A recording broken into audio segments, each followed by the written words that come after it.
Hi, I'm Wendy Ogilvie, Director of Environmental Programs at the Grand Valley Metro Council, and I'm pleased to introduce Sophia Bryson, who will be presenting the Lower Grand River Watershed Resilience Plan. Sophia is passionate about environmental education and the intersection between society and science in a watershed-based approach to environmental issues.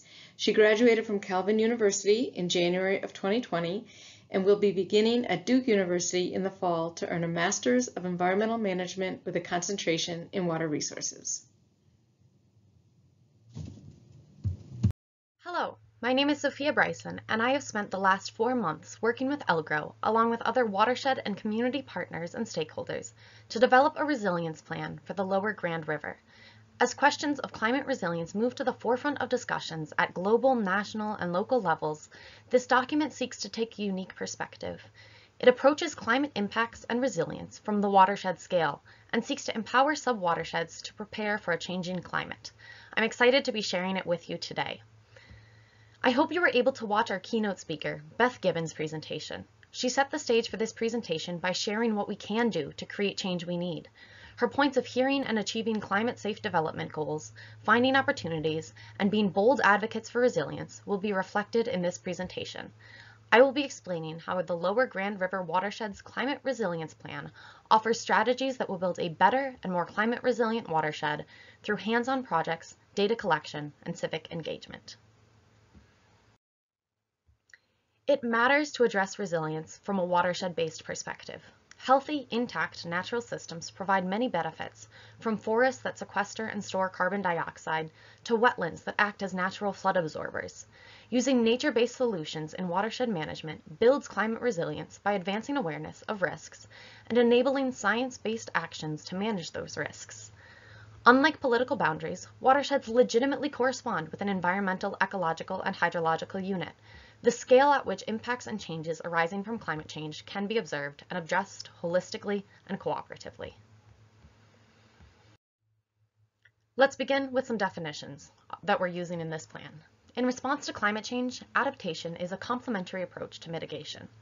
While mitigation generally focuses on actions that reduce greenhouse gas emissions and thereby the extent of climate change, adaptation focuses on actions that lessen the impacts of climate change.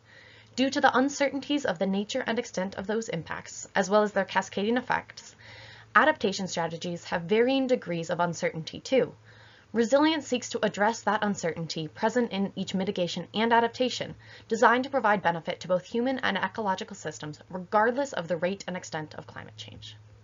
This resilience is necessarily local and place-based, responsive to the vulnerabilities, values, and assets of a given community. One of ELGRO's missions is to build capacity in each of these 32 subwatersheds of the Lower Grand River watershed so that local champions can emerge and take responsibility to learn about their local waterways and how to best improve and protect them. These watershed groups are the target audience of this plan because they are in the best position to make relevant, observable, and impactful changes. The majority of the watershed's land cover is agricultural and forested. Land uses have changed over the years, losing farmland to urban sprawl and experiencing the draining of wetlands. While these might not seem to be major changes overall, even small changes can have significant impacts on smaller waterways when impervious surfaces increase and natural climate-resilient spaces decrease. These land use impacts alter the functioning of natural ecosystem services across the watershed and can contribute to and compound the effects of a changing climate. For this reason, climate impacts were considered by land use when developing the Watershed Resilience Plan. The scope of the Watershed Resilience Plan is purposefully limited. This is a large and complex issue, and it can be overwhelming and depressing. We wanted to suggest projects and actions that are doable, feasible, and relevant, and that can result in a sense of efficacy and accomplishment.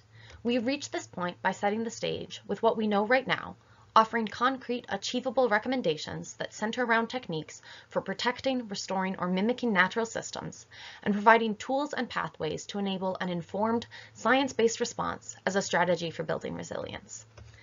Actions are proposed in the plan for each governments, communities, businesses, and individuals to take. The plan provides tools, ideas, and examples that serve as a template to address vulnerabilities and enhance opportunities in each of the 32 subwatersheds of the Lower Grand. We used a well-known analysis technique known as SWOT, which stands for Strengths, Weaknesses, Opportunities, and Threats. However, I'm going to present those in a different order to explain how we got to our recommendations. We start with threats. Threats are characteristics of the external environment that can prevent watersheds from being resilient. We focused on climate threats of temperature, precipitation, extreme storms, and drought. Weaknesses or vulnerabilities are internal characteristics of land uses and communities that hinder the resilience of the watershed. We categorize the land uses into urban, suburban and residential, rural and agricultural, and natural areas. We also consider the different levels at which these vulnerabilities operate, affecting governments, communities, businesses, or individuals in distinct ways. Strengths, then, are the assets in the watershed that can be used to its advantage. We highlight watershed values, organizational structure, education, and shared resources. Opportunities, finally, are the recommendations that can help our subwatersheds to be more resilient. As I mentioned, the plan is purposefully limited in scope. It addresses threats that we are now experiencing. It focuses on adaptation, looking to minimize impacts rather than mitigation. The key threats of climate change that will affect the lower Grand are those to temperature, precipitation, drought, and storm magnitude. To summarize very briefly each of these threats, temperatures are rising with a predicted increase of 7 to 10 degrees by the turn of the century. Precipitation is drastically changing already as well in frequency, form, and intensity of rainfall and snowfall. More rain is coming in unusually large events. And yet, even as rainfall increases, drought is also increasing as precipitation concentrates in spring and winter, and summers become hotter and drier with more time between precipitation events. Greater variability in flow, when combined with extreme precipitation, leads to decreased groundwater recharge, leading to an increased likelihood of groundwater and surface water deficits during dry periods. Storms are becoming more intense and frequent, particularly in winter and spring. However, the precise magnitude and timing of this is unpredictable. This causes uncertainties in how to design infrastructure to manage stormwater from these events. These threats are not far off in either time or space. Changes in temperature, precipitation, and extreme weather have already been observed and felt within our watershed. Ongoing climate change will continue to exacerbate these trends. It is therefore crucial to recognize where and how they will affect and alter the health, safety, and well-being of our watersheds, communities, and systems. Those effects are the vulnerabilities that we consider for the watershed. Areas or capacities that will likely be adversely affected by the threats from a changing climate were considered as weaknesses.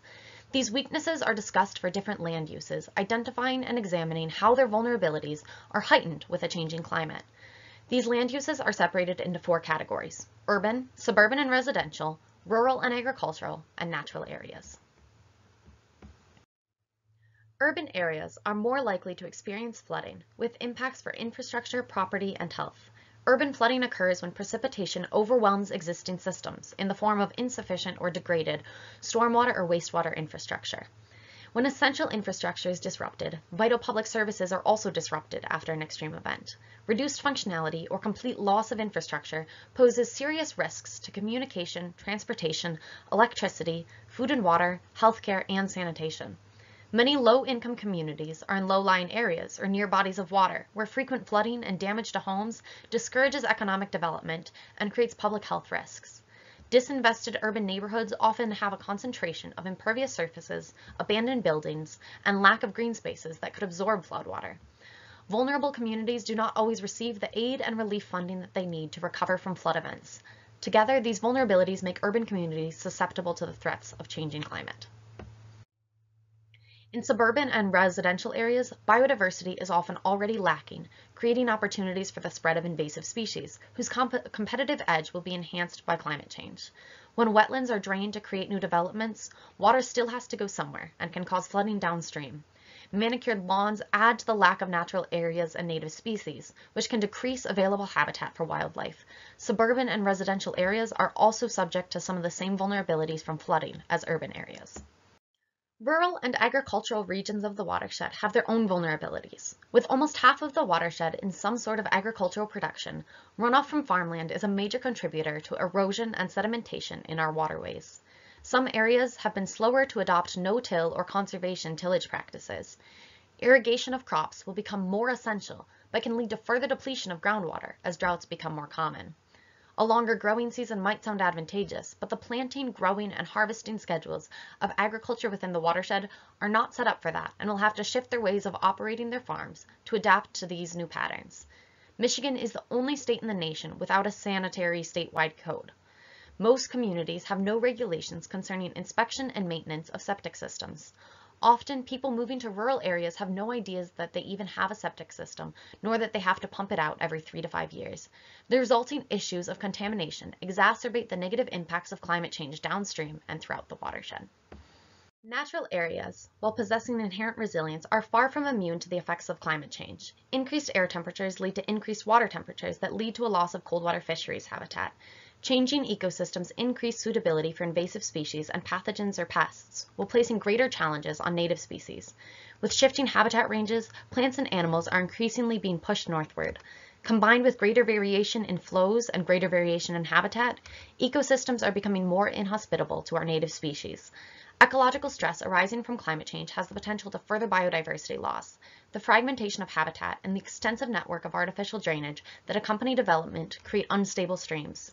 Sedimentation and eutrophication from human activities lead to a greater number of algae blooms, fish kills, and decreased water quality. All of these impair the innate resilience of natural areas. We distinguish 4 categories of land use, but they are all interconnected, and the ripple effects between them are widespread and unpredictable.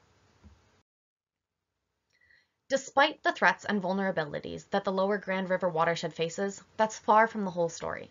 Let's turn now to the good things, the strengths possessed by the lower Grand River watershed and its subwatersheds, its residents, and the many opportunities that exist for confronting and combating these threats and vulnerabilities. While the interconnectedness of human activities and climate impacts can seem problematic and overwhelming, it's from this same interconnectedness that comes a hopeful path forward towards resilience. Federal, state, and local governments, communities, businesses, and individuals already possess strengths in the face of this challenge, and opportunities exist to develop each further. Collaborative efforts are currently underway to increase adaptive capacity, and there is abundant possibility for more. The Lower Grand River Watershed Management Plan was created in 2011 with these stated values, which have continued to guide us.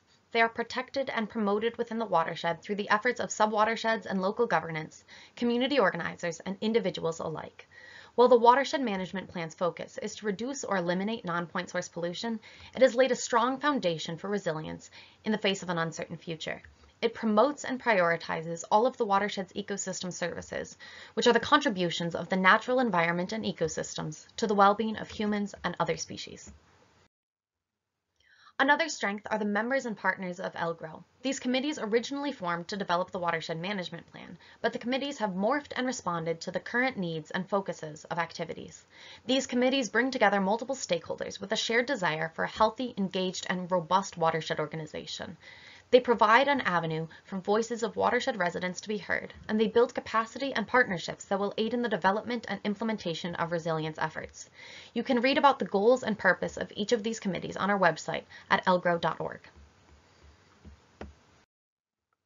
The shared resources available for use within our watershed are another strength. These interactive tools include the Natural Connections Map, the Lower Grand River Data Repository, the Adopt-A-Drain system, and the Find My Watershed tool.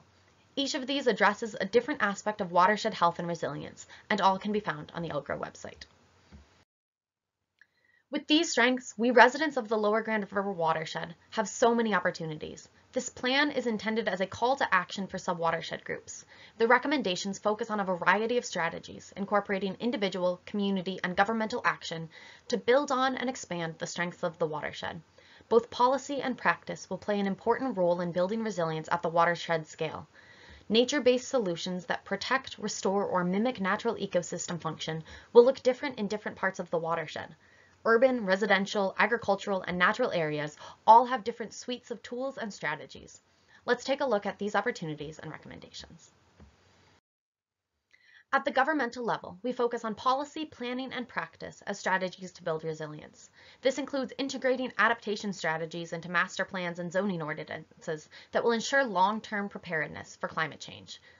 Protecting sensitive and culturally important lands and utilizing green infrastructure elements when feasible are other elements of governmental action towards resilience.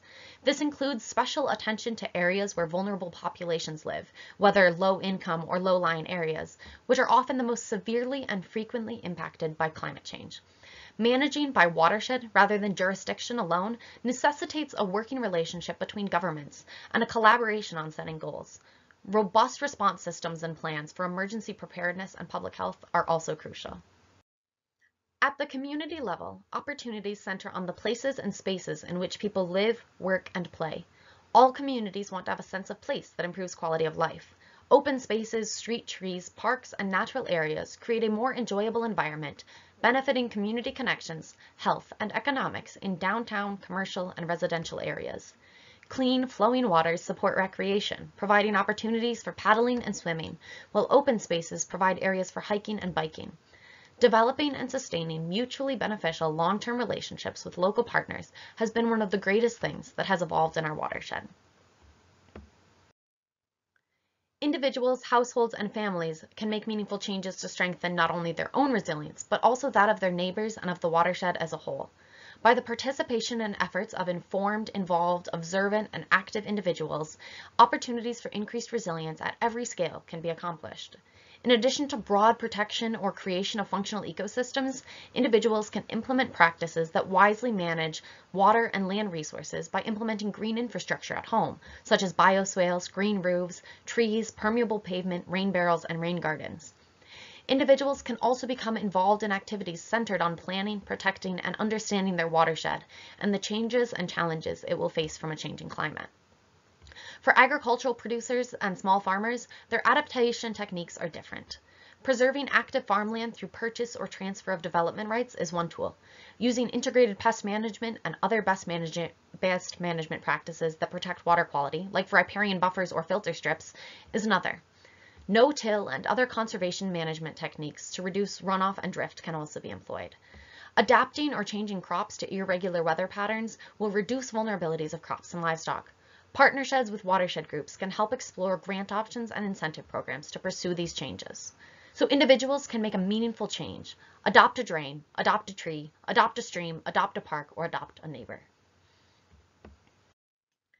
In order for subwatersheds to make use of these opportunities to build resilience, however, they need a clear path forward. While there are practical and procedural strengths in the Lower Grand River watershed that bolster resilience and address some of these threats and weaknesses, further opportunities should be pursued in order to ensure resilience at all levels throughout the watershed. Subwatersheds and the communities they contain possess their own distinctive characteristics, vulnerabilities, strengths, and opportunities. The following framework offers steps and considerations to help subwatersheds move from awareness to action in response to the need for watershed resilience. It involves identifying watershed champions and stakeholders, assessing the threats and vulnerabilities faced by the subwatershed, considering the strengths and resources present, determining priority opportunities, identifying tools and partners, and then just getting started. I'm going to run through an example quickly, but I hope this will give you enough information to begin assessing your own watersheds and to see how resilient they are in this unpredictable time. We've created visions of what a resilient watershed would look like.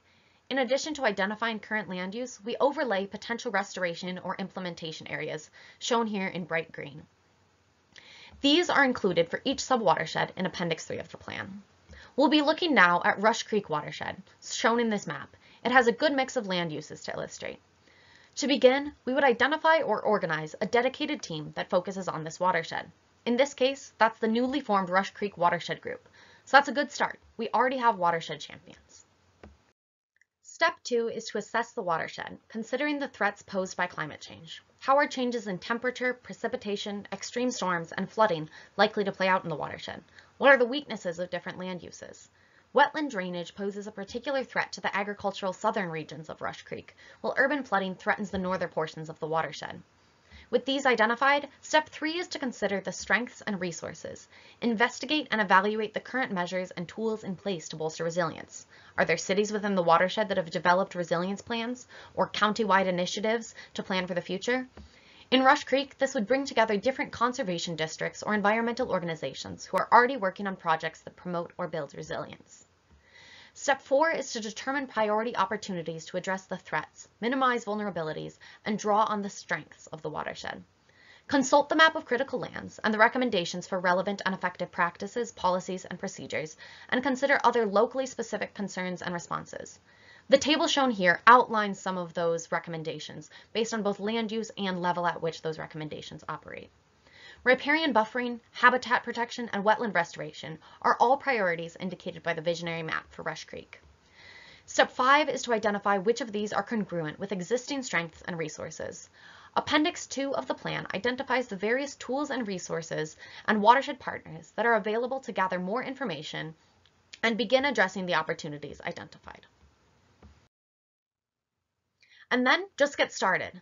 Begin with projects and initiatives that are realistic and feasible for the current capacity of the partners, tools, and resources you have. Every step towards resilience matters, and choosing initial efforts that are realistic and attainable will help build momentum and enable more endeavoring projects into the future.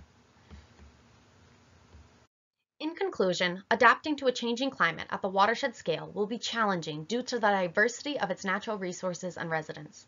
The main drivers of climate change impacts, including higher temperatures and changes in precipitation and flooding, will have a wide variety of effects on the watershed's ecosystem services. Climate change will bring both opportunities and constraints, while other stressors, such as population growth, will create new challenges. The adaptation strategies presented in this plan offer an opportunity to implement cost-effective solutions in order to protect ecosystem service delivery in the watershed. By drawing on the relevant experience, know-how, and other valuable resources at the regional and local levels, including collaborative opportunities to establish watershed-wide planning and regulatory tools, the necessary actions can be implemented to create a more resilient, flourishing watershed. Thank you for your time and attention, and I hope you enjoy the rest of the virtual 2020 Grand River Spring Forum. Thank you, Sophia, and thank you again to all the sponsors who've made the 17th Annual Grand River Spring Forum possible.